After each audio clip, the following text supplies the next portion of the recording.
విప్లవ కవి కామ్రేడ్ అరుణోదయ నాగన్న మృతికి సిపిఐ న్యూ డెమోక్రసీ ఆధ్వర్యంలో రామగుండం జ్యోతినగర్లోని ఐఎఫ్టియు కార్యాలయంలో సంతాప సభ నిర్వహించారు. ఈ సందర్భంగా ఆయన చిత్రపటానికి పూలమాలలు వేసి నివాళులర్పించారు. అరుణోదయ నాగన్న ప్రజా సాంస్కృతిక ఉద్యమంలో కీలక పాత్ర పోషించారని గుర్తు చేశారు. కేంద్ర కమిటీ నాయకులు జేవీ చలపతిరావు రైతులు, కూలీలు, అణగారిన వర్గాల సమస్యలపై విప్లవ గీతాల ద్వారా ప్రజల్లో చైతన్యం తీసుకొచ్చారని కొనియాడారు.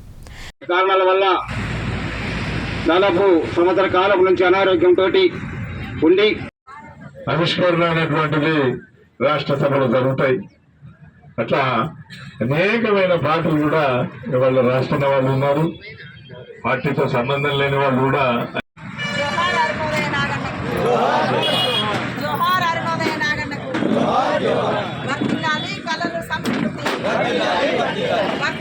ప్రజా కళను సంస్కృతి వర్ధిల్లాలి కళాకారుల ఐక్యత వర్ధిల్లాలి కళాకారుల ఐక్యత వర్ధిల్లాలి అరుణోదయ సంస్కృతి సమైక్య.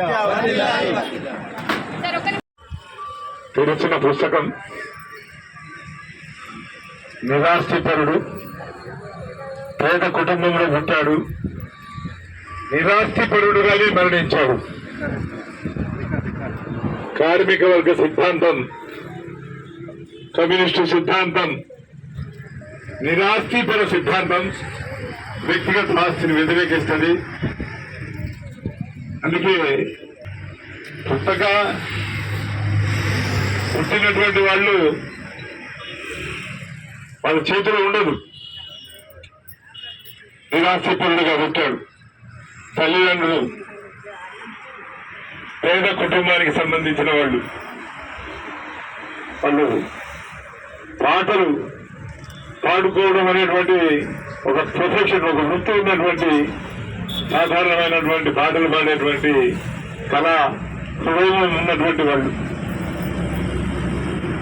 ఎదిగి తిన్నటువంటి క్రమంలో పాలేరుగా ఊళ్ళో భూస్వాములకు స్వతంత్రులకు పాలేరు గర్జించినట్టు గోదావరి